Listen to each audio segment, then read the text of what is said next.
वाले हैं question number 17।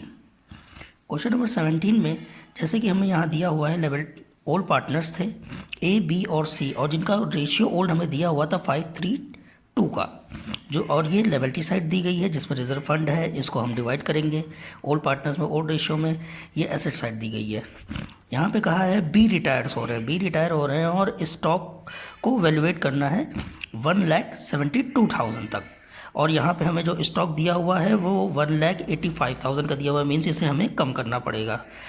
और हमें जो अमाउंट दी गई है फर्नीचर वॉज अंडर वैल्यूएट 3,000, यानी फर्नीचर को 3,000 से कम करना पड़ेगा। और यहाँ पे कहा है an amount of 10,000 from D was doubtful डेप्ट, यानी कि डी से जो हमें मिलेगा वो हम क्या करेंगे, डी के हिस्से से डाउटफुल डेप्ट के लिए प्रोविज़न क्रिएट करेंगे। गुडविल ऑफ द फर्म कितनी कही है, 2 लाख कही है, 2 लाख कही है, जिसमें रिटायर होने वाले पार्टनर्स का हिस्सा हम निकाल कर और दोनों पार्टनर्स में ए और सी में रिमेनिंग पार्टनर्स में डिवाइड कर देंगे जितनी पेमेंट करेंगे।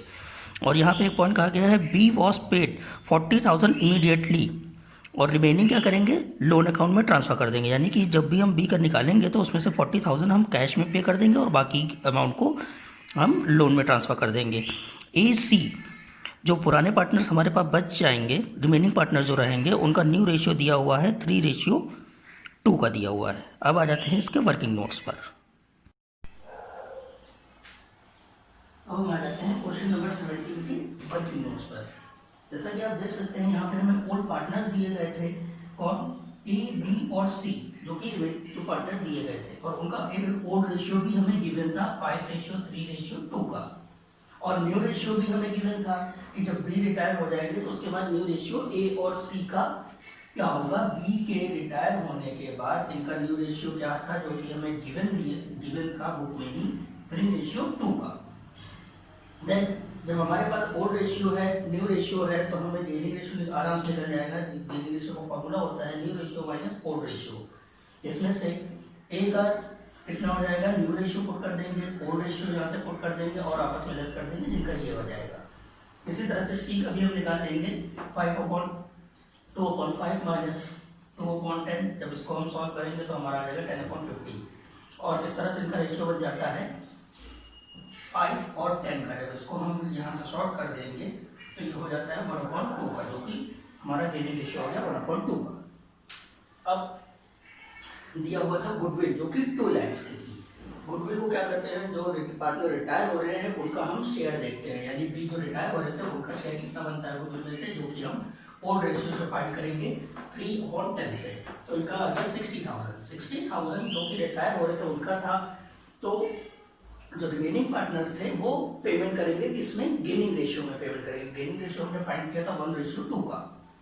तो ए जो 60,000 में पेमेंट करेंगे वो उनका हिस्सा था 1/3 का हो रहा था, 1/3 है उसमें से देंगे तो ये 20,000 देंगे, और इसी तरह से सी का हो रहा था 2/3 का, 2/3 में से जब ये पेमेंट करेंगे तो ये देंगे 40,000 रुपीज़। उसके बाद आ जाता है हमारा रिजर्व जो कि 1,80,000 का दिया हुआ है, और रिजर्व को क्या करते हैं, ओल्ड पार्टनर्स में ओल्ड रेशियो में ही डिवाइड कर देते हैं। तो जब इसको कर लेंगे 80,000 को 5 ए का हिस्सा देंगे 5/10 का, तो इनका हो जाता है 90,000।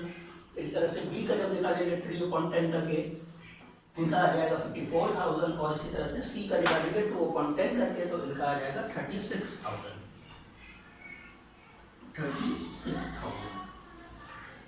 ये हमारा वर्किंग नोट कंप्लीट हो गया। चलते हैं रिवैल्यूएशन पे।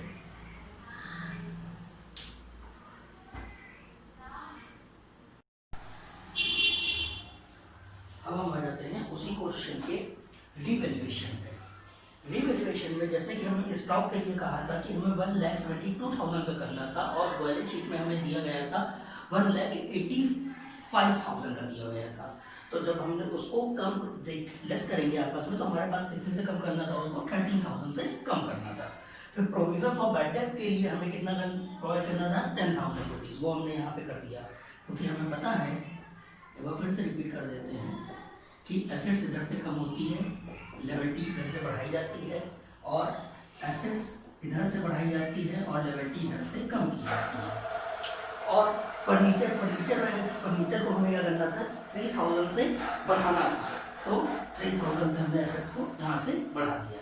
और फिर जब इसका हमने टोटल किया तो ये हो गया 22,000। 3000, उधर से 3000 को आपस में लेस कर देंगे तो हमारे पास जो निकल कर आ जाता है लॉस वो आ जाता है 20,000 का। 20,000 के लॉस को ए बी सी में उनके ओल्ड रेशियो में यानी कि जो 532 का दिया गया था उसमें डिवाइड कर देंगे तो वो ए बी सी तीनों का निकल कर आ जाता है, जिनका ए का आ रहा है 10,000, बी का 6,000 और सी का 4,000। ये हमारा रिवैल्यूएशन कंप्लीट हो गया।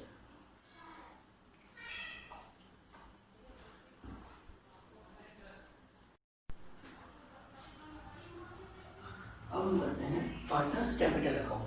पार्टनर्स कैपिटल अकाउंट में हमें जो पुराना बैलेंस दिया गया था वो हमें पता होता है कि हम यहाँ पर शिफ्ट कर देते हैं। तो आ जाते हैं बाय बैलेंस। कितना हमें बैलेंस दिया गया था? ए का दिया हुआ था 7,20,000, बी का दिया हुआ था 4,15,000 और सी का दिया गया था 3,45,000 का, जो कि हमें बुक में ओल्ड कैपिटल का बैलेंस दिया गया था। और फिर हमने वर्किंग नोट में जो डिवाइड किया था रिजर्व वो यहाँ पर हम ट्रांसफर कर देते हैं। रिजर्व जो कि ए बी सी में हमने तीनों में बांटा था ओल्ड रेशियो में 90,000, 54,000 और 36,000 का, ये हमने तीनों में डिवाइड किया था रिजर्व को। और जो इनकी गुडविल हमने निकाली थी जिसमें बी रिटायर हो रहे थे, बी का हिस्सा हो रहा था 60,000 वर्किंग नोट और उसको ए और सी रिमेनिंग पार्टनर्स पे कर रहे थे। तो ए कितना दे रहे थे? इस कैपिटल अकाउंट बी को दे रहे थे 20,000 और सी पेमेंट कर रहे थे इस कैपिटल अकाउंट ये दे रहे थे 40,000 रुपीज। ये इनका इतना हिस्सा इनको देना था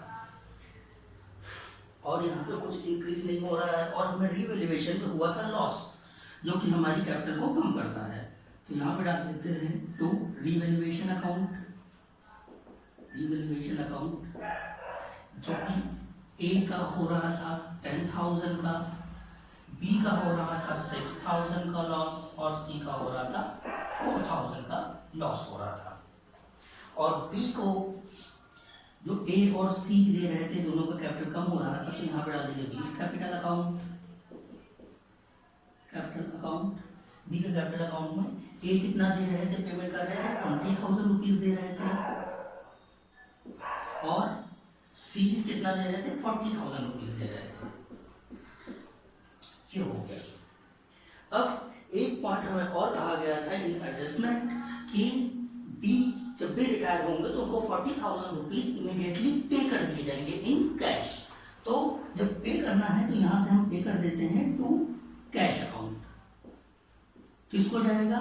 बी को जाएगा क्योंकि बी रिटायर हो रहे हैं और इन्हें 40,000 रुपीज इमीडिएटली पे करना था जो कि एडजस्टमेंट में कहा गया था हमसे। अब हम कर लेते हैं टोटल। तो इनका टोटल हो जाता है 8,10,000। इसका टोटल हो जाता है 5,29,000 और सी का हो जाता है 3,81,000। अब इस टोटल में से इनके टोटल को हम करके लेस कर देंगे।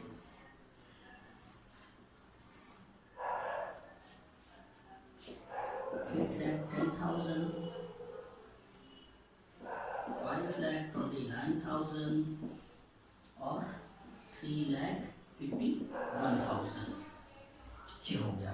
और तीनों का बैलेंस निकालते हैं तो जो रिमेनिंग पार्टनर हैं पहले बी का निकाल देते हैं क्योंकि बी यहाँ से जा रहे हैं तो इनको खत्म ही कर देते हैं।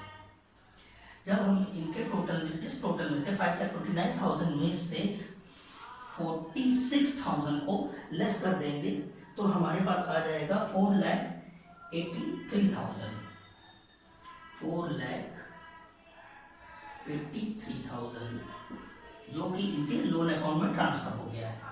अब हमारे पास बचे कौन? बैलेंस जो कि रिमेनिंग पार्टनर्स का होगा बैलेंस। तो जब 1,10,000 में से हम 30,000 को लेस कर देंगे तो हमारे पास आ जाएगा 7,80,000 जो कि इनका बैलेंस है, और सी का 3,81,000 में से 44,000 को हमें लेस करना है तो आ जाता है हमारा 3,37,000। ये हमारा कैपिटल अकाउंट भी कंप्लीट हो गया है।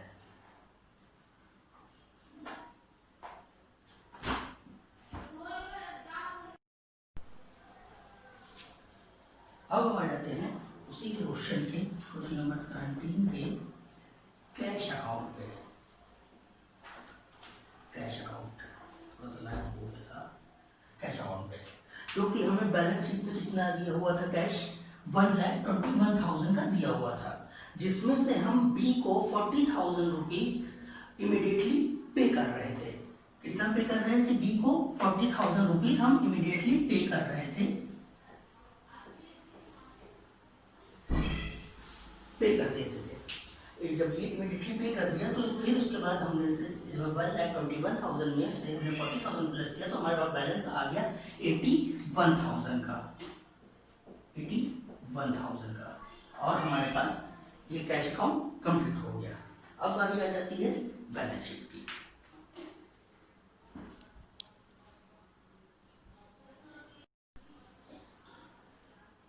बैलेंस शीट में लैंड हमें दी गई थी जिसमें कोई एडजस्टमेंट नहीं थी, उसको हम ऐसे ही ट्रांसफर कर देंगे 4 लाख। बिल्डिंग हमें दी गई थी 3,80,000 की, तो 3,80,000 की कोई एडजस्टमेंट नहीं था, हम वैसे इसको ट्रांसफर कर देंगे।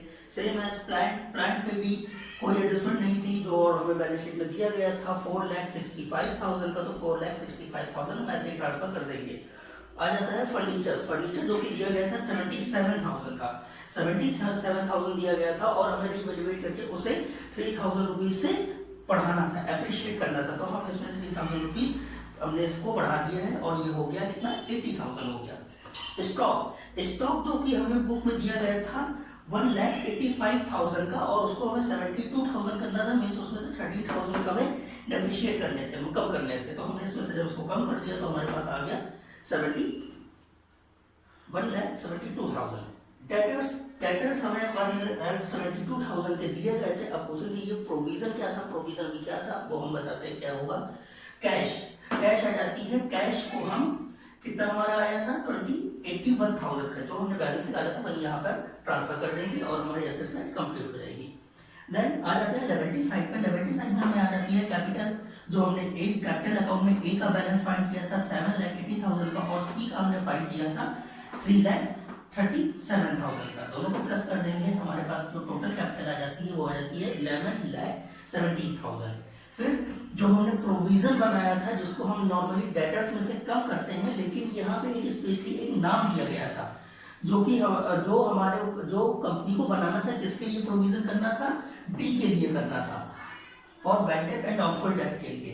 तो प्रोविजन फॉर डी, इसलिए ये यहाँ पे लिएबिलिटी आ गया क्योंकि यहाँ पे इनके लिए स्पेशली एक बनाना है, और ये हमारे ऊपर एक लिएबिलिटी है कि इनके लिए प्रोविजन बनाना है, इनके डाउटफुल डेट्स के लिए, ठीक है। इसलिए हमने उसको डेटर्स में से नहीं लेस करके इसको लिएबिलिटी साइड में दिखाया है, ठीक है। तो प्रोविजन फॉर डी यहाँ पे आ जाते हैं 10,000 रुपीज। क्रेडिटर कोई एडजस्टमेंट नहीं थी, 1,24,000 के दिए गए थे, इसको हम ऐसे ही ट्रांसफर कर देंगे। आउटस्टैंडिंग एक्सपेंस नो एडजस्टमेंट, तो 16,000 ऐसे ही ट्रांसफर हो जाएगा। फिर हमने बैलेंस कैपिटल अकाउंट में बी का लोन भी फाइंड किया था जो कि आ रहा था 4,83,000 का, वो भी हम यहाँ पर ट्रांसफर कर देंगे, हमारी लिएबिलिटी साइड कंप्लीट हो जाती है।